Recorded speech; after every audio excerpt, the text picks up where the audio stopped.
Bienvenidos a un nuevo Informe en V. Ser padre o madre es el sueño de muchas personas, pero conseguirlo no siempre es fácil. Se calcula que alrededor del 15% de las parejas españolas tienen algún problema de infertilidad. Es decir, que a una de cada 6 parejas se les complica lograr un embarazo. Así las cosas, no es de extrañar que el número de personas que recurren a algún tratamiento de reproducción asistida no deje de crecer. De hecho, 3 de cada 100 niños nacidos en nuestro país ya han sido concebidos gracias a alguna técnica de fertilidad. ¿Quieren saber más? Hoy, en Informe en V, empujón a la vida.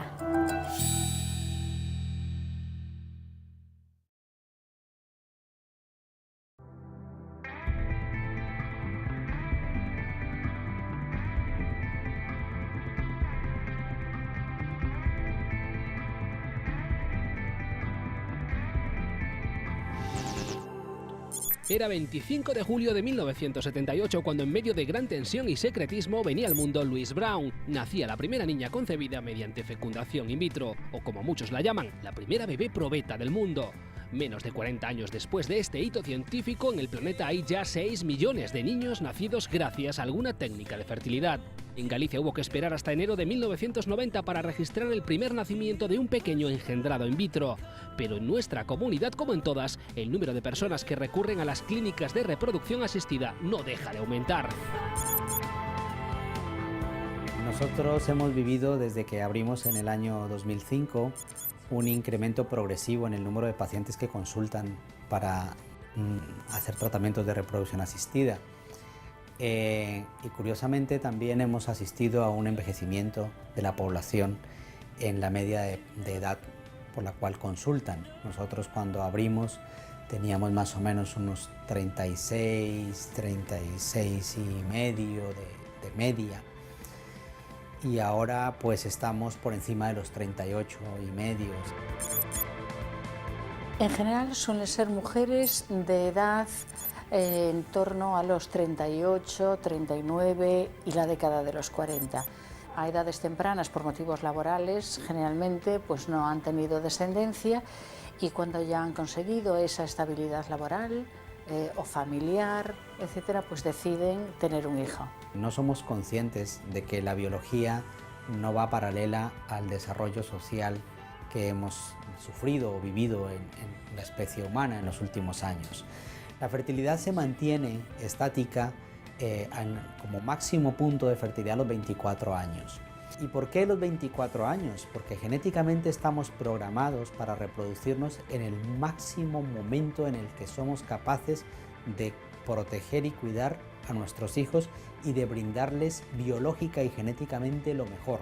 Es algo que cuando las pacientes lo descubren se sorprenden, pues porque dicen, bueno, que realmente se sienten jóvenes, pero hay una realidad y es que el número de óvulos y también la calidad de ellos, sobre todo a nivel del material genético, pues está alterado por los años que están en los ovarios de la mujer. Todo esto nos condiciona a que cada vez las personas consulten más porque demandan más este tipo de tratamiento, porque son menos fértiles, las mujeres por la edad y los hombres porque cada vez tenemos peor calidad del semen. Nosotros hemos tenido que ir modificando los valores de normalidad en el semen. Hace 20 años eran 50 millones y desde hace 5 años son 15 millones. 15 millones. O sea, hace 20 años si una persona tenía 40 millones de espermatozoides por mililitro, le decíamos que tenía un problema en el semen. Y hoy le decimos que puede ser donante de semen. En los últimos 40 años, las españolas han retrasado la edad media para ser madres en más de 5 años, colocándola por encima de la treintena. Galicia es una de las comunidades donde más se espera. Las mujeres tienen su primer hijo a los 32 años y medio. La edad reduce las probabilidades de un embarazo natural, pero también condiciona la eficacia de los tratamientos de fertilidad. Y es que estas técnicas no son infalibles. Muchas parejas o mujeres piensan que cuando decidan tener un hijo, con acudir a un centro de reproducción, es seguro que se van a quedar embarazadas. Ellas mismas nos lo dicen, ¿no? Dice, bueno, doctora, yo si me someto a ese tratamiento, me voy a quedar embarazada. Claro, evidentemente, nosotros le decimos las probabilidades que tiene dependiendo de edad, otros factores que puedan existir de esterilidad, etcétera. Mucha gente no lo ve, claro, para una persona puede ser chocante o entender, ¡guau! Es que si yo tengo un problema y hago un esfuerzo económico, tengo que tener un resultado. Desafortunadamente no es así. La probabilidad, la tasa de fecundación natural que sucede, es decir, la probabilidad de que una mujer se embarace, la tasa de fecundidad natural de que se embarace en casa, pues es menos del 20%, de forma natural. Por lo tanto, cuando nosotros trabajamos aquí, las tasas de embarazo máximas que tenemos no superan el 65, el 67% hoy. Eso significa que va a haber más o menos un 30% o un 40% que no se van a embarazar. Muchas veces van a necesitar como mínimo 2 o 3 tratamientos de media.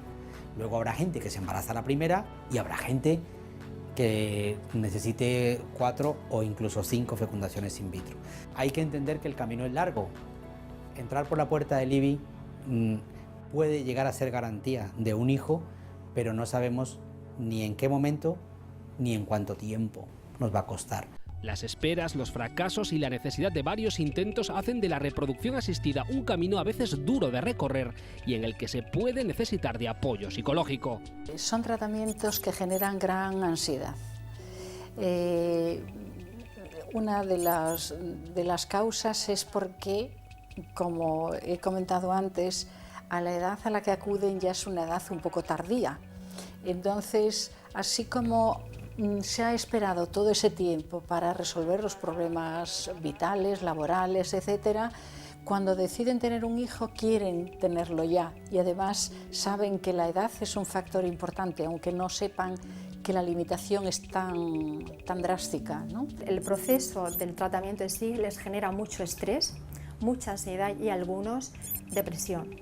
Se trabaja el tiempo desde que ellos hacen el la transferencia de sus embrioncitos al útero hasta el tiempo que tienen que esperar para el resultado, que es la beta, es una prueba en sangre.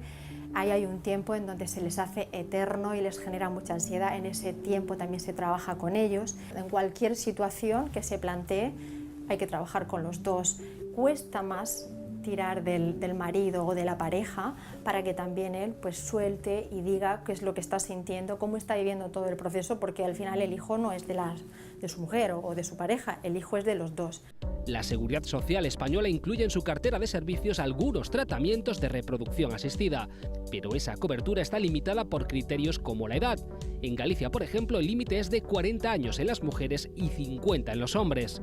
Es por eso que muchas parejas recurren a clínicas privadas, en las que el precio de una inseminación puede rondar los 700 euros y el de una fecundación in vitro, los 4.000. Los costes de los tratamientos de reproducción asistida evidentemente pues son los que son, ¿no? Esto requiere pues un desarrollo tecnológico, una infraestructura, una dedicación, una capacitación en el personal, una capacitación en las personas que nos dedicamos a esto, requiere un esfuerzo y grandes inversiones económicas. Por lo tanto, es difícil de que esto pues, sea barato y asequible para todo el mundo, pero desde luego pues, la gente le da prioridad a lo que entiende que puede ser lo mejor para su vida. ¿Cuánto cuesta un hijo? Evidentemente no hay nada que lo pague. Sí que quizá exista el concepto de que si no se puede afrontar ese coste, el solicitar un crédito bancario para un tratamiento de estas características no es que no esté muy bien visto, pero quizá la pareja no se atreva a acercarse a un banco para decir cuál es el motivo de la solicitud de ese préstamo, ¿no? Pero del mismo modo pues que se han comprado pisos y otras muchas cosas, bueno, pues si se necesita. Cuando vienen las parejas después a mostrarnos a los niños, pues nos comentan de que, bueno, se han olvidado absolutamente de todo. Si han tenido algún fracaso, también lo han olvidado, porque lo que ellos buscaban lo han conseguido y eso es la mayor alegría.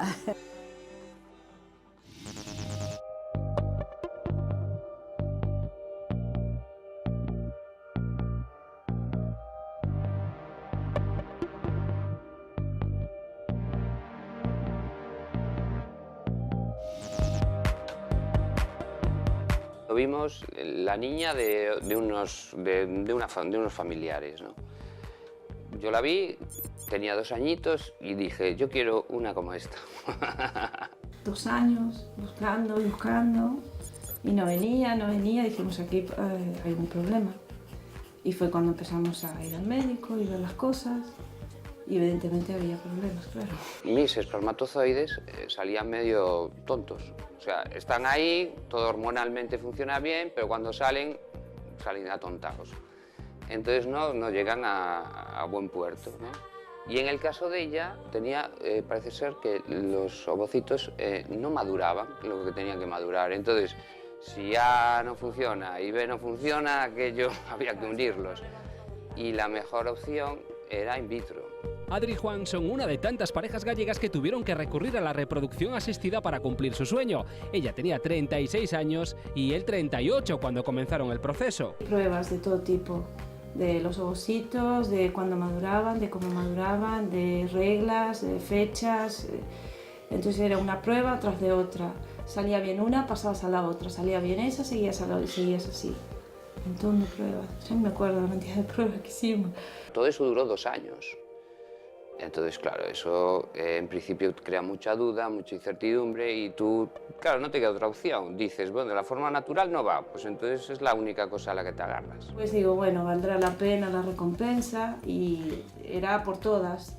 Digo, bueno, ya que nos metimos, tiramos para adelante y que sea lo que Dios quiera y a lucharla. El médico nos comentó la realidad, es decir, ellos no son, ¿sabes? No son magos, ellos hacen su trabajo y si cuadra ya es una cuestión de naturaleza, ¿no? Lo que nos decía, que había un tanto por ciento de personas que no quedaban, que no era, ¿sabes?, una cosa segura, que estaban ahí, que bueno, que fuéramos con... Podía venir o no, que ellos iban a hacer todo lo posible porque viniera. Claro, está bien que te digan eso porque te ponen los pies en el suelo.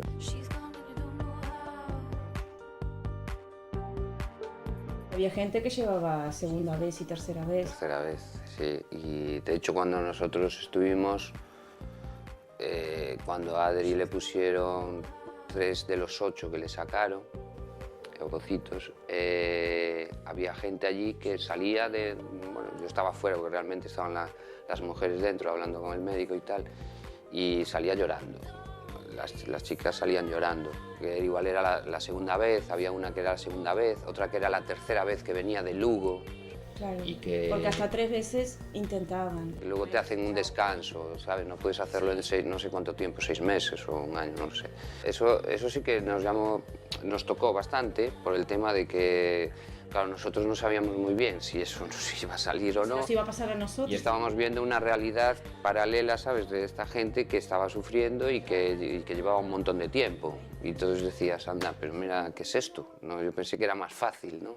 Con algo de susto en el cuerpo, pero con optimismo, en mayo de 2012, Adri recibía en su útero 3 ovocitos fecundados. Pasado 15 días, tuvo que hacer un análisis. Y ahí fue cuando hizo el análisis, fuimos a la consulta, al día siguiente, y ya nos dijeron, estáis embarazados.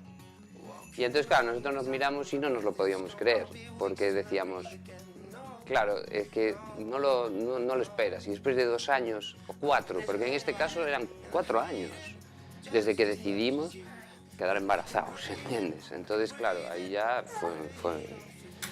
fue una cosa en plan entre alegría y incertidumbre. Y después nada, después un embarazo normal, hasta el 8º mes. Hasta el 8º mes, que ahí... Que no tenía el peso de un bebé de gestación de 8 meses. Entonces me hicieron una ecografía y veían que no tenía el peso. Me dijeron, bueno, pues ven dentro de 1 semana, volvemos a hacer otra ecografía y a ver si aumenta el bebé de peso. Y había aumentado solamente 100 gramos, entonces no es normal porque ya debe estar en los 2 kilos y algo. Y entonces, bueno, pues vamos a cortar la gestación, vamos a hacer por cesárea. Y luego el bebé irá a la incubadora. Entonces, claro, hay unos nervios, unos talios, todo lo que hemos pasado, lo hemos conseguido, porque no sabéis lo que puede pasar. Y nada, y cesárea, luego fue para la incubadora, estuvo 25 días en la incubadora. Yo cuando la vi pasar, me dijeron, el papá de Uxía Cabeiro, tal. Yo la veo, claro, un garbancito por ahí, que era chiquitita, pesaba 1,3 kg. sea que es nada. Uf, Bueno, claro, ¿qué se siente? Todo. Claro. la veía tan chiquitita, llena de cables por todos lados. Sí. Lloraba, pero bueno, bien. Ya tener un hijo merece la pena. Y después, aparte de todo lo que has pasado para tenerlo, claro, es que la alegría que te embarga es mucho mayor, claro, evidentemente, y la quieres mucho más. ¿Quién es ese bebé, Ushia? Soy yo. ¿Y cuántos años tenías? Uno, ni uno. No llegamos ni a uno. No, solo tenía uno. Solo El uno. bebé, que no era bebé, tenía 1 año. Ahora no tanto, pero al principio era porcelana. Cuidado que no se caiga, porque, ¿sabes? Era cuidadito, que esto es muy preciado, ¿me entiendes? Claro. Muy buscado, muy buscado. cuidado. Cuidadito porque con lo que costó traerla. Tú cuídamela, Vicky, cuídamela, que me costó mucho traerla. Claro. Sí, valió la pena. Y luego eso, o sea, gracias a todo esto, gracias a la ciencia que lo tenemos. Eso es muy importante, ¿sabes? Que hace años esto no existía y quien podía hacerlo era el que tenía dinero, ¿entiendes? Y hoy en día, pues por lo menos se da esa opción. Para dar un hermanito repetiríais. Sí. Claro, el tema, ya lo hablamos eso, ya lo hablamos, ya nos lo planteamos, pero claro, aquí hay un hándicap, que es ya la edad. Evidentemente, si fuéramos más jóvenes, sí. Claro, porque esto no lo sabe. Claro, si nosotros hubiéramos empezado antes, nos hubiéramos dado cuenta antes y tendremos más tiempo. Entonces ahí sí, pues que, no sé, 3 veces si hace falta. Y tendríamos 3, 4, las que hagan falta. Por volver a esos 2 años, sí, no habría problema. Se pasaría perfectamente. Pero es más por todo lo que trae. Porque Adri ahora tiene 42 años. Y sí, ha habido, claro, las mujeres pueden quedarse y tal, no pasa nada, pero el riesgo está ahí. ¡Qué chuli! ¿Verdad? Lo hicimos papá y yo. Sí, me ayudó Ushi, claro. ¿Y qué más tenemos? El disfraz de carnaval, del cole, que fuiste de... De panadero y de panadero.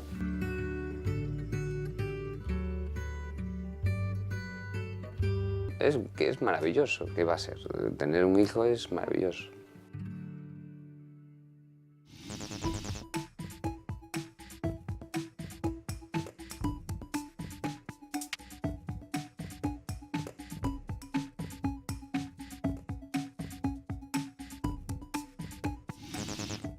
Las técnicas para ayudar a las mujeres a concebir han evolucionado mucho. El uso de unas u otras depende sobre todo del motivo por el que no se produce el embarazo. Van desde las más sencillas, inducir la ovulación de la mujer con hormonas o programar los coitos, a las más complejas. Hoy en día, una de las más demandadas es la inseminación artificial. Consiste en depositar un concentrado de espermatozoides en el interior del útero de la mujer el día y a la hora en la que ella ovula. Se suele también administrar un tratamiento hormonal para asegurar la ovulación. Preparamos el semen nosotros en el laboratorio para tratar de seleccionar los mejores espermatozoides. Nosotros les ponemos unas barreras a los espermatozoides para que solo aquellos que son capaces de atravesarlas en virtud de su capacidad de moverse son los que son seleccionados para luego ser colocados dentro del útero de la madre y esperar a que hagan su trabajo. Un fenómeno en auge es el de la autoinseminación gracias a las compras de esperma por internet. En los centros de reproducción, las inseminaciones artificiales se realizan depositando el concentrado de espermatozoides en el interior de la cavidad uterina, mientras que cuando se lo hace la persona en casa, no, simplemente se deja ese concentrado de espermatozoides en el fondo vaginal. Por tanto, la tasa de embarazos es menor. Hay que entender que este tipo de técnicas, como la autoinseminación, no son para pacientes con problemas de fertilidad. El siguiente paso, realizar la fecundación fuera del vientre. En su día bautizaron a los primeros bebés nacidos bajo esta técnica como los bebés probeta. La siguiente técnica es la fecundación in vitro. Requerimos nuevamente del uso de fármacos que actúan sobre los ovarios, estimulan la producción y el crecimiento de óvulos en los ovarios, y esto es importante porque la gente le tiene mucho temor al concepto de hormonarse. Estas hormonas son las mismas que produce la mujer desde su cerebro, son la FSH y la LH, y estos ovarios producen durante un número muy corto de días, aproximadamente unos 8 o 10 días, una mayor cantidad de hormonas y un mayor número de óvulos. Cuando ya los óvulos han madurado, se extraen a través de una punción en el quirófano y la mujer está bajo una sedación. Ese mismo día los óvulos son fecundados por bien semen de la pareja o bien semen de banco. Una vez tenemos nuestros espermatozoides seleccionados y nuestros óvulos maduros preparados, venimos a la unidad de microinyección bajo este microscopio, que también nuevamente está calefactado. Utilizando una aguja de microinyección seleccionaremos uno a uno los espermatozoides y los microinyectaremos. Una vez hemos microinyectado esos óvulos, los óvulos pasan a incubarse en los incubadores que teníamos asignados al principio. Podemos pasar a ver un incubador. Todo el proceso que nosotros llevamos a cabo es el que se produce prácticamente en la trompa de Falopio. La primera biopsia se realiza entre el día 5 y 6 de vida del embrión. Luego se selecciona el mejor o a los mejores para transferírselos a la madre. Los mejores, es decir, los que tengan una mejor morfología, unos determinados parámetros embriológicos, seleccionaremos los mejores embriones para transferírselos a la paciente. Cargarlos en una cánula, como si fuese una pajita de estas de las de beber refrescos, pero bueno, evidentemente mucho más especializada. Los cargaríamos ahí y el ginecólogo canalizaría el cuello del útero y se dejaría en el fundus del útero. El hecho de colocar un embrión no significa que hayamos conseguido el éxito. Muchas personas piensan, yo me pongo un embrión y ya estoy embarazada, pero no es verdad. El útero tiene que aceptarlo, implantarse correctamente, generar las estructuras propias del embarazo y luego pues que nazca un niño sano. Colocar los embriones, por muy suave que tú lo hagas, sigue siendo un proceso realmente prehistórico. Para la paciente no es doloroso, para la paciente es muy sencillo, tiene que aguantar un poquito las ganas de hacer pis, tener la vejiga llena para poder hacer la ecografía, pero que técnicamente deja mucho que desear. En el sitio en el que lo colocamos no siempre se queda ahí, sino que se va rodando por el útero. Muchas veces por eso tenemos embarazos ectópicos, que la paciente se nos embaraza fuera de la cavidad del útero. Se nos siguen escapando muchos gemelos, por supuesto. Para conseguir un embarazo muchas veces tenemos que apostar por transferir más de un embrión. En España la ley de reproducción humana asistida deja la decisión del número de embriones para ser transferidos en la voluntad de los padres. Estamos seguros que todo esto redundará cada vez más en una reducción en el número de embarazos múltiples, pero seguirá siendo un problema. De momento quizá el más importante de la reproducción humana asistida. Podemos pasar al visor y os podemos enseñar un pequeño desarrollo embrionario. Este sería nuestro ovocito recién microinyectado. Se van haciendo una serie de fotografías entre 5 y 20 minutos, según queramos programarlo, en 7 planos distintos del embrión. Vemos la primera mitosis, la primera división celular. Podemos seguir avanzando. Veríamos el embrión que pasa ya a tener 8 células. La selección de los embriones permite, por ejemplo, prevenir casos de cáncer de mama. Su análisis previo arroja información sobre su carga genética, por lo que se pueden apartar los que portan genes cancerígenos.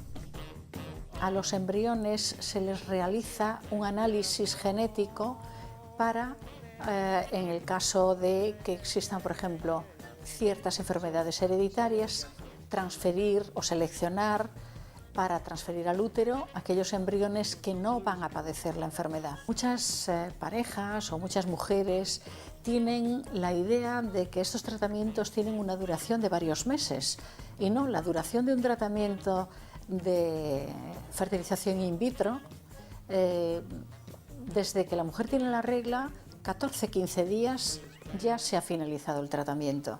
Otra posibilidad cada vez más demandada es la conservación de los óvulos. Como ya cada vez es mayor la información que tienen las mujeres, ya comienzan a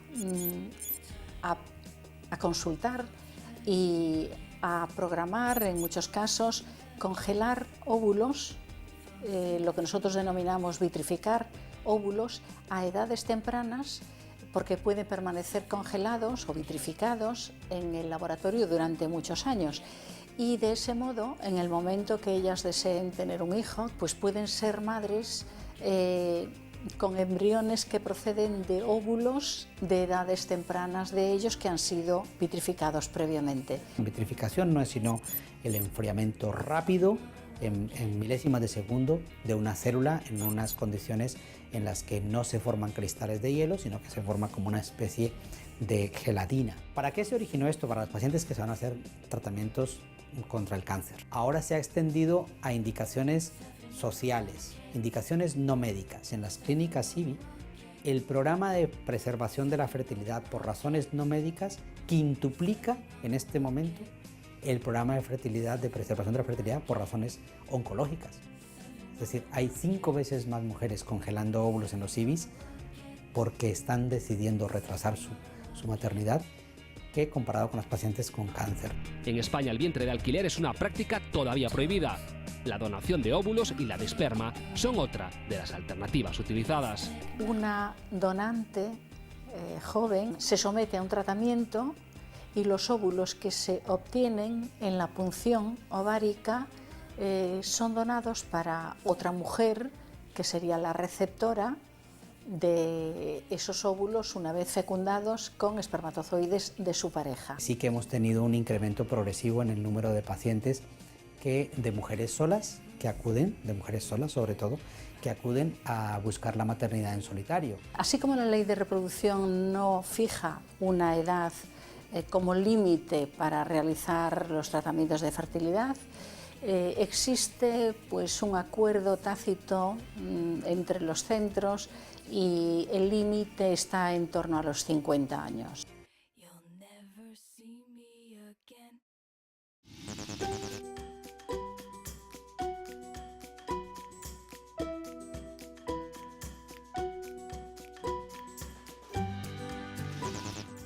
Esa non podía máis, me dixo, mira, o teu marido onde está? E digo, mira, que non teño marido, non teño parella, eu sou máis solteira por elección. Bueno, mujer, todos se crían, todos se crían. Comentarios como este son más frecuentes de lo que parece y reflejan el recelo que aún despiertan en una sociedad aparentemente moderna las formas menos convencionales de familia, como la de Eva, que decidió ser madre soltera. O peor desta decisión é tomala, non? Porque leva moito tempo. No meu caso e no de moitas, eu separeime para poder ser mamá. A miña parella non quería ser pai naquele momento, pedíame que esperara, eu esperei tempo ata que non podía máis. Tiña moi claro que eu a él non lle podía obligar a ser pai, pero a mí non me podían obligar a non ser nai.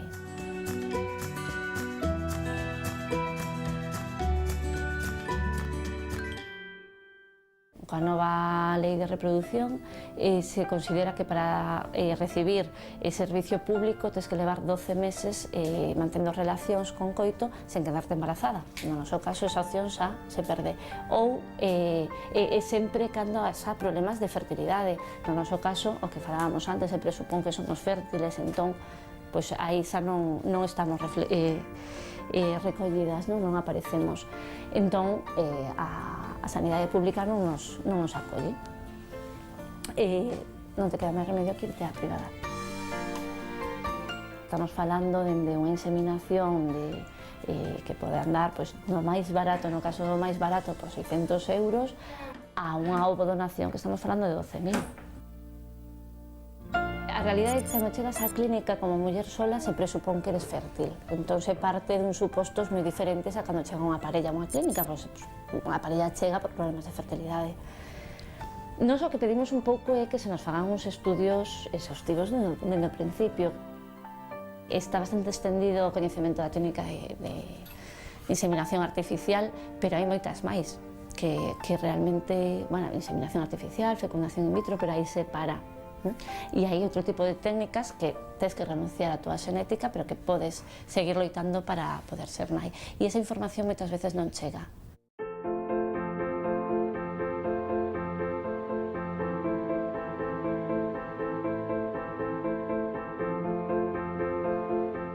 Moita desta información que eu creo que as clínicas deben dar, a mesma deu a asociación, outras mulleres que pasaron por lo mesmo que eu.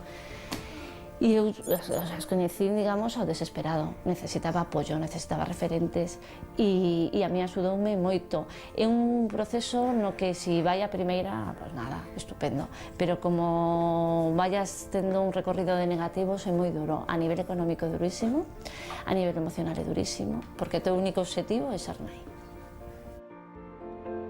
La asociación y las mujeres que formaban parte de ella apoyaron a Eva en esas cuestiones que a veces se les escapan a familia y amigos, hasta que por fin llegó la gran noticia.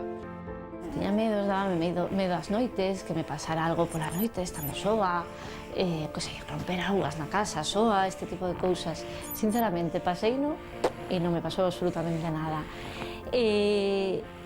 Sempre vas a topar a alguén con quen compartir, non? Estás sola na vida, entón hai momentos moi bonitos que os compartes igualmente, ti decides con quen. Eu cando xa chega o momento de dar a luz, como que me fui un despedido da xente, non? Ata dentro de 6 meses, porque eu pensaba que iba a estar desaparecida ao mapa. Cal foi a miña sorpresa? Que non. Nunha semana estábamos xa bastante rodados. Eu, mira, dende que naceu Amaro, sigo viaxando igual. Non te vou decir que siga quedando con os meus amigos para ceas estas cousas, porque non, pero teño unha vida bastante similar a que levaba antes, pero con neno.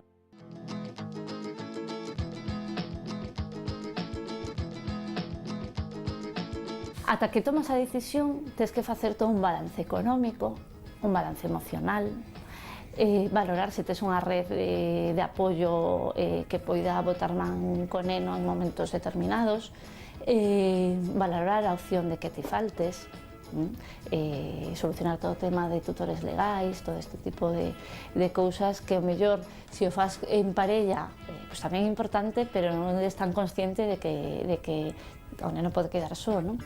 Ti faz un exercicio de imaginación, o cal non quere dicir que despois esa realidade, pero tens que dar ese paso de verte capaz. Porque a la alegría de tener un hijo se suman los inevitables quebraderos de cabeza económicos y de conciliación. Como todas las familias, solo que las monoparentales juegan con desventaja. La Asociación de Madres Solteras por Elección, que por cierto está abierta también a padres solteros, trabaja en ese sentido. Galicia non é das comunidades que peor están, a mí me sorprendeu, sinceramente. En Galicia temos, tanto en colexio como en gardería, aparecemos no listado de posibles tipos de familia, que xa é bastante, e nos dan puntos como para as familias numerosas, cando en outras comunidades nin aparece. Por exemplo, en Madrid, non existimos directamente.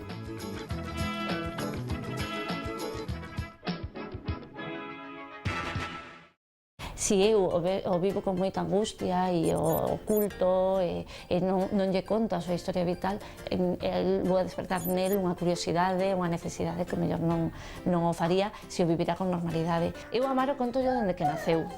E de feito, escribinlle un contiño coa nosa historia para que el teña o viva con normalidade dende os inicios. Iso non quita que ao longo da súa vida se vai a topar con persoas con presuicios e que lle poñan en situacións complicadas. Eu creo que a miña responsabilidade como nai é dotalo de argumentos. E cando lle conto contos, por exemplo, Polo Pepe, que é coñecidísimo por todos os nenos, o Polo Pepe non lle aparece un papá no conto. Será nai solteira?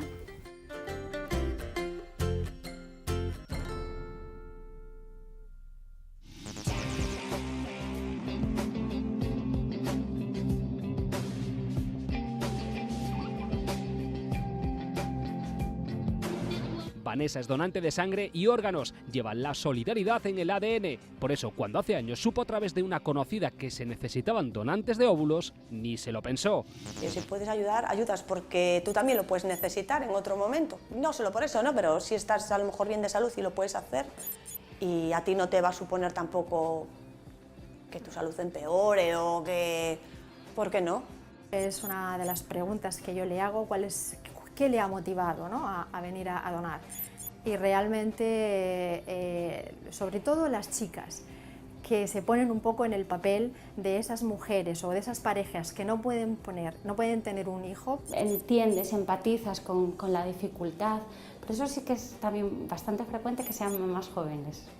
Después de haber tenido un niño y si conocen a alguien que ha tenido dificultades, empatizan mucho más con esas mujeres que lo quieren y no pueden.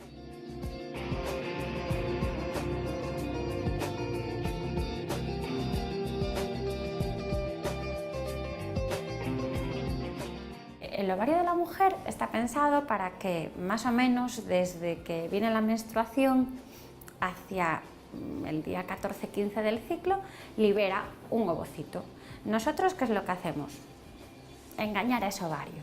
La mujer con la menstruación tiene el ovario en una etapa que es receptiva para la respuesta a medicación. Entonces, esa medicación es a base de hormonas y durante unos 9-10 días se tiene que estar aplicando hormonas para que el ovario trabaje mucho más de lo normal. Ellos te dan la medicación para hasta el siguiente día que tengas que volver y te van dando la medicación para que tú en casa puedas. Hay que pincharse más o menos siempre a la misma hora. Lo único que notas cuando te estás pinchando y tal, cuando se te hincha un poquito la barriga y tienes a lo mejor alguna molestia así un poquito tipo premenstrual, pero que se aguanta perfectamente. Intentaríamos recuperar esos óvulos que de manera natural se iban a perder única y exclusivamente en ese ciclo, con lo cual esos falsos mitos de se me va a adelantar la menopausia o puedo tener problemas a la hora de querer tener un hijo son totalmente falsos. Y después llega la parte final. Vale, hemos conseguido que el ovario trabaje más de lo normal. En esos días vamos a extraer los ovocitos. El día antes te tienes que tomar un antibiótico, a partir de las 12 de la noche no puedes tomar nada. Se hace en quirófano. Se hace con una ecografía vaginal como esta, ayudados con una guía para una aguja. Se accede a través de la vagina con un pinchacito a los dos ovarios. ¿Eso se hace con la mujer despierta? No, se hace bajo sedación. Es un procedimiento ambulatorio. Dura pues como unos 15 minutos. No te enteras, ¿eh? No te enteras. No te enteras, o sea, de esto de que yo sin darme cuenta ya me estaban dando en la cara, Vanessa, y cuando me he dado cuenta ya estaba en la habitación. Así es, en líneas generales, el proceso de donación de ovocitos, un acto que permite ser madres a mujeres que por distintas causas no pueden disponer de los suyos. Pero, ¿cómo debe ser un donante? Desde un punto de vista reproductivo, una mujer joven se define como una mujer menor de 35 años, ¿vale? Que es un poco donde ponemos el tope de edad. Y después, sana es que no padezca ninguna patología. Les preguntamos si tienen que tomar cualquier tipo de medicación, si han estado diagnosticadas en la infancia. Por ejemplo, un problema de tiroides, endocrina y demás, ya es una mujer con una patología, aunque haga vida perfectamente normal, pero tienen que ser eso, mujeres jóvenes y sanas.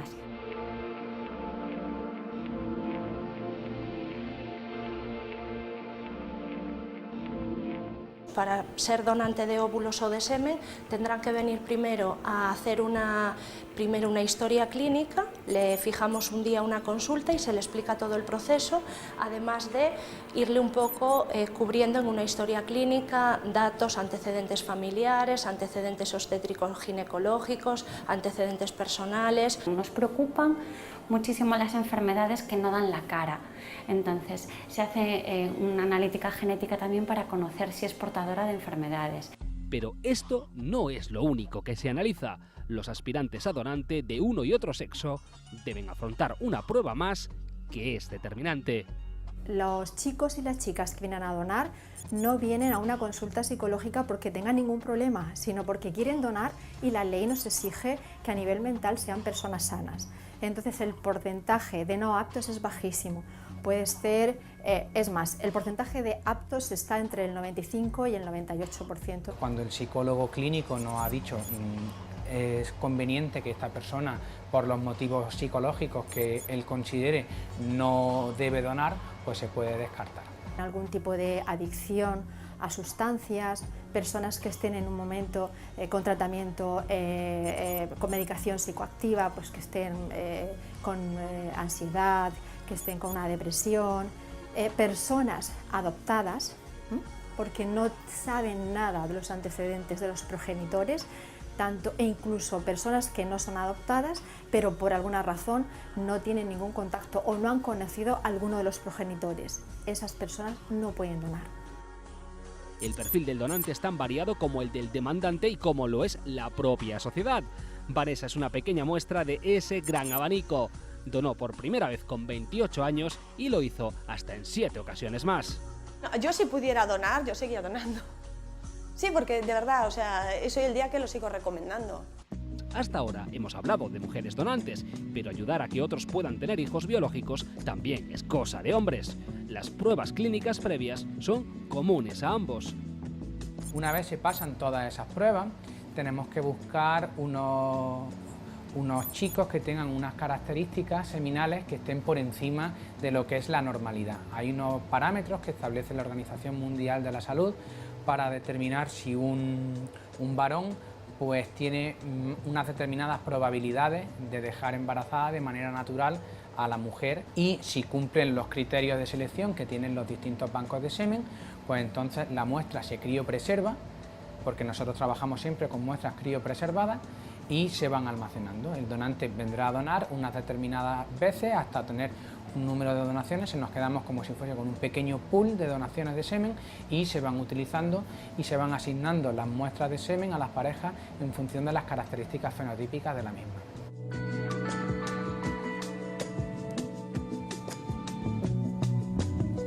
Las donaciones de semen siempre se efectúan en la clínica o en el banco de semen donde se va a almacenar la muestra. Debe acudir a la clínica con una abstinencia de entre 3 y 5 días de no eyaculación, porque es el tiempo que establece la Organización Mundial de la Salud, y el donante debe de recoger la muestra por masturbación y echarla en un tubito de recogida. Siempre tratamos en las técnicas de reproducción de que en los pacientes las donaciones que vamos a efectuar de las células reproductoras sean lo más parecidas fenotípicamente a la pareja o a la mujer que va a recibir esos gametos donados. Es una de las premisas básicas de cara a los receptores de la donación. La otra, una vez más, pasa por la consulta de psicología. Especialmente se trabaja en la aceptación de la donación de óvulos. Cuando las pacientes acuden a nuestra clínica, pues siempre piensan en una inseminación artificial, piensan en una fecundación in vitro, piensan que pueden conseguir el embarazo con su material genético. Tienen que hacer un duelo de que no pueden ser padres con ese material biológico suyo, pero sí que pueden tenerlo con la solidaridad y la ayuda de otras personas. Y también se trabaja mucho los prejuicios sociales, ¿no? Los comentarios de la gente que muchas veces ellas les angustia, se va a parecer a mí, me van a decir que no se parece. Y luego también se trabaja mucho últimamente con ellos, tanto en consulta como en la unidad de psicología, la parte de la epigenética, en donde aunque el óvulo que tú estás recibiendo de otra donante, de otra mujer que quiere ayudarte, sí que no tiene tu carga genética, sí que cuando entra en contacto con tu endometrio, con tu líquido amniótico, va a haber información tuya genética que de alguna forma le vas a transmitir a tu hijo. Muchas tienen miedo a no sentir después a sus hijos como propios, un miedo que tal vez tenga que ver con los tabúes que acompañan a este tipo de donación. Tabúes a los que gente como Vanessa, por suerte para muchas familias, nunca han hecho caso. Hay un montón de gente que por la razón que sea no puede, por sí mismo no puede. Y que tú le puedas dar la posibilidad de ser papás, que es lo que creo que a cualquier ser humano es lo más grande que te puede pasar en la vida. Y es una criatura que es tuya, que tú traes al mundo, es lo que más quieres y que das tu vida por él, que puedas tener esa oportunidad, imagínate.